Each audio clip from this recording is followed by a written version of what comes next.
Hello, my name's Laurie Larson-Caesar, and I serve as Bishop of the Oregon Synod.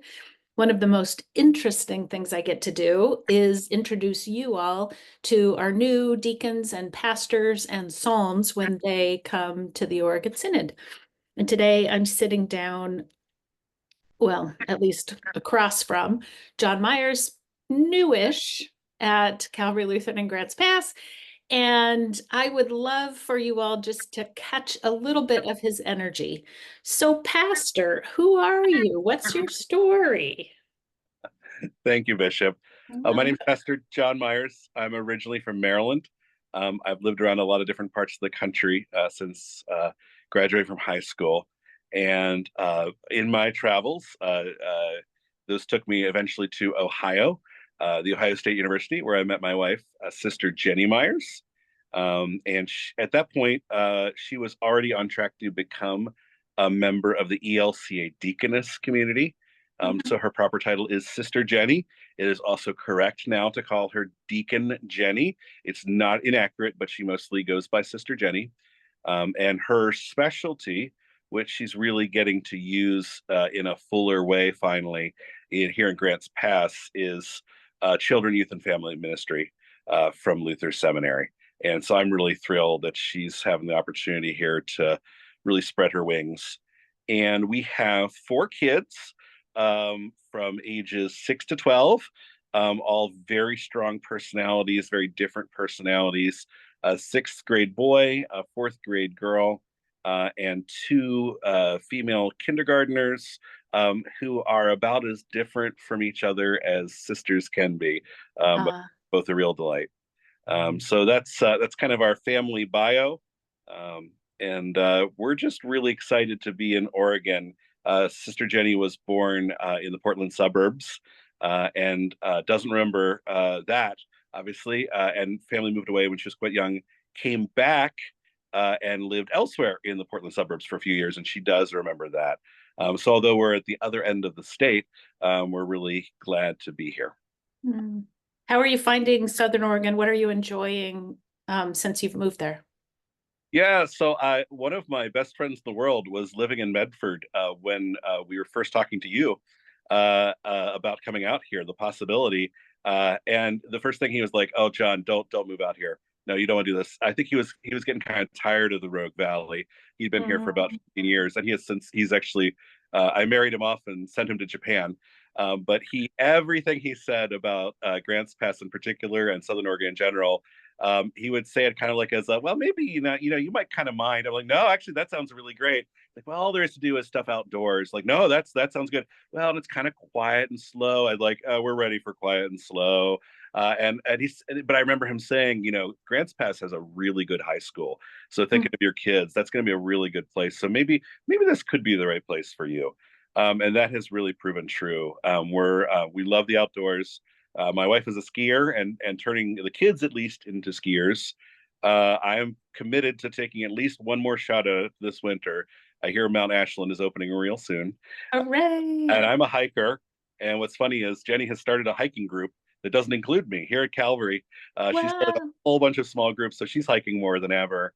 The kids get outdoors. My 2 older ones had joined Cub Scouts in Oklahoma, where we moved most immediately from, Tulsa, Oklahoma. And they were loving it there. And so we sought out the Cub Scouts here. And so actually now officially all 4 of my kids are Cub Scouts. The oldest is a Boy Scout, which also gets us outdoors a lot. I've already been camping in a tent in this kind of pouring rain at Crater Lake.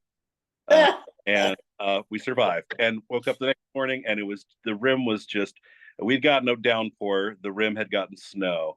And so we worked the whole next day on trails looking up at the snowy rim. So just love the beauty. The people here have been so welcoming to us. And Calvary is already a really great place for us to serve. I said when they thought about bringing us here, you need to be open to the gifts of everyone in our family, and we're seeing that. That sort of is a perfect setup. Can you talk about how you and Sister Jenny are different? Your skills complement each other, and I think people pick up on that even with one worship service. Exactly. Yeah. No. I mean, Myers-Briggs, we're exact opposites, but I put my stock in that. any of the other personality inventories. We're just very different people, but very complementary. I mean, I'm on this call because I'm the extrovert and she's not. She functions very well as an extrovert in ministry, but then she goes and recovers. Mhm. And she is a very prayerful person, very thoughtful, very relational. That last part is probably the thing we share most in common is we're all about the relationships in ministry. But she leads me back to prayer when I'm very concerned with the sort of practical things of church life. Well, let's maybe we need to pray about that. Mhm. Um, and I'm definitely the out in front. I have a theater background and an outdoor ministry background, and I had a band that I led for a bunch of years when we first knew each other at Ohio State through the campus ministry there. So I'm used to being out in front of people. And it's funny though, she partly became a deaconess because she knew she had a call to ministry, but had absolutely no interest in preaching. But at our consecration ordination in Lynchburg, Virginia, now over a decade ago? Is it a decade now? It's something like that. All these sisters came from the eastern half of the United States down to Virginia to see that, and the first question they asked for her after the service was over: "So when are you going to preach for us?" Mhm. And she's growing into her gifts for preaching, not frequently, but she gets phenomenal feedback from folks here about her preaching. I always say it. I gotta put her on the schedule occasionally so folks here get a good sermon. Mhm. But we both have found our footing with that, and we lead from that and teaching relationships. And she's really been spawning small group after small group here. And it's been really fun to watch. They're very different groups, all doing different things. Next up is a winter activities group. They're going to do some skiing and some other things together. Wow, I'm jealous. Well, during the course of a week, what are the things you get to do that are just for you, passions or, Oh, sure. lots Yeah. of joy? Well, one of the things I do, it is really just for me, although the church gets to enjoy it, is I'm finally, after 10 years at very traditional liturgical worship congregations, which has been good for me. But I'm finally back in a place where I can play the guitar on Sunday, and they let me do Mm. that, and it's just a ball. It gets a little complicated logistically up front, moving around, and so I don't try to play every single song or do every single thing, but I never find enough time for that myself. Said I love to just get out and walk, hike, anything to be in the great outdoors, particularly when it's on a drier day than this. And Sister Jenny and I have found we're finally back to getting more exercise intentionally, and that's just been really good for our health. And we're bringing the kids into that. I mean, we're living healthier than we have in a long, long time. Um, and other than that, I'm at sort of finally finding the space to. I remember getting asked straight out of seminary by one of my professors, "So what are you reading lately?" I'm like, "You've got to be kidding me! Reading." He's like, "I'm sure you'll get back to it." I'm like, "No, I will," and I am. I do. In fact, I've been invited into a book club that includes a couple Oregon Synod pastors, and they've Oh, got me reading books that I would never read on my own. Mostly yeah. audiobooks. It's what I have time and energy for. I listen to a lot of audiobooks. And I try to follow the kids' interests. I mean, I would have never pushed Cub Scouts on them. My own scouting experiences were actually quite mixed, but they've driven that, and so now I'm helping. I'm officially a registered leader with the Boy Scouts and the Cub Scouts, managing the social media for the Cub Scouts, showing up and doing boards of review for ranking up in Boy Scouts.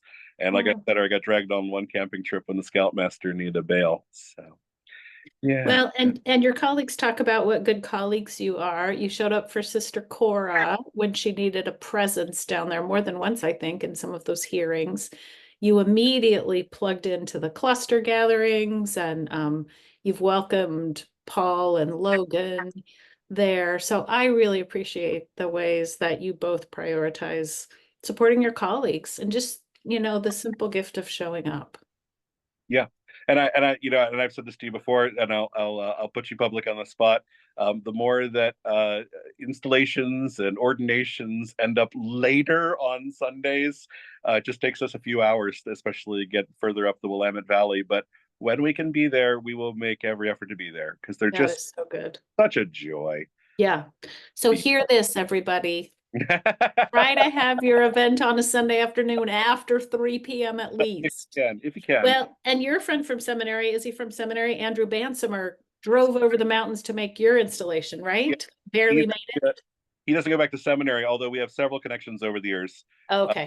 I really met him when I was on internship. He was a pastor in Southwest Virginia, but we're not that far apart in age because I came to seminary a little later in life, and he actually did his internship at the campus ministry at Duke, and I was a senior there. Helped set that internship up, and it's been such a pleasure to get to know some of those interns over the years in other places. So it's That's so very funny the people who you reconnect with over and over, like my friend in Medford.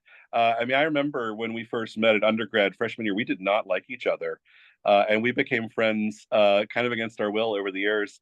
And then one year he called me up and he said, "I'm moving to Columbus, Ohio, to be at Ohio State. Aren't you there?" I'm like, "Yeah." So that's really where our friendship blossomed, and it was just so strange to come to even know where the Rogue Valley was when you first ran the name. I didn't know Grants Pass, but he said, "What's near Medford?" Oh, Medford. I know Medford. Tell me more. mm, Yeah, gorgeous where you live. it really is. Well, if people wanted to know, maybe we can end on this. One quirky thing about you and Jenny, like one thing that's a little unique, either an interest or something in your background or experience. I'm not sure. Oh my goodness, something quirky. Yeah. Gosh, where to go with that?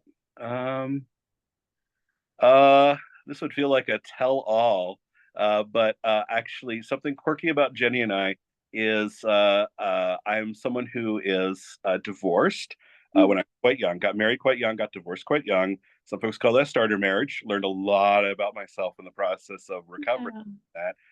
I actually met Jenny before I got married the first time, and I still remember when she walked in. I thought, "Oh, there's an attractive young woman," and I thought I got to hook her up with one of my friends. I Oh, didn't, but she actually did. She did try dating a couple of my friends, including one who's headed off to seminary now, and one who's on the ELCA Church Council. wow. But we actually avoided her for a while. Because I knew my ex-wife did not like her, and I didn't know why. What was wrong with For her? some Uh, strange reason. so when we were actually when my first wife decided we were calling it quits, I mean she decided that for us.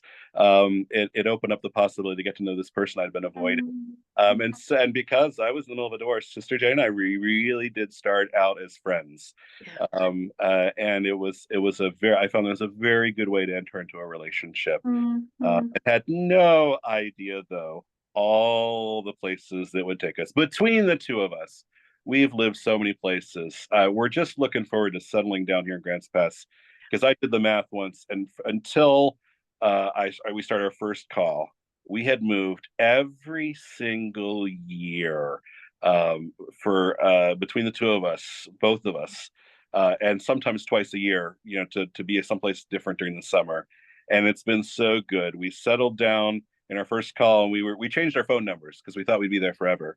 And 3.5 years later, we were headed out to Tulsa, Oklahoma from Virginia, and then we were there for 6.5 years. And we're just really hoping to stay put in Grants Pass for a long, long time. We really love it here. That would be great. That would be really great. And thank you for sharing about your life experience. Those sorts of things can feel vulnerable to share. And then in my experience, you share something like that and it opens doors to people all over the place, in the parish and outside of it, right? That's my experience, and I did get some pushback when I was first here because my preaching tends to be fairly self-revelatory. I try not to be self-involved. It's not about me; it's Mhm. about what God is doing in the world and in our lives. But I use examples from my own life, drawing from my own experience. At first, it's jarring if people aren't used to that. But Yeah. then people are like, "Hey, that's happened to me. I thought I was the only one in the world." Well, let's talk about that. Yeah. So grateful. Grateful you're here. Grateful you're in Grants Pass. Grateful that you and Sister Jenny are such a team, really. So if you So, haven't had a chance to meet these two, introduce yourself to the Myers or invite them to your ordination or installation. thank Thanks, you. everybody.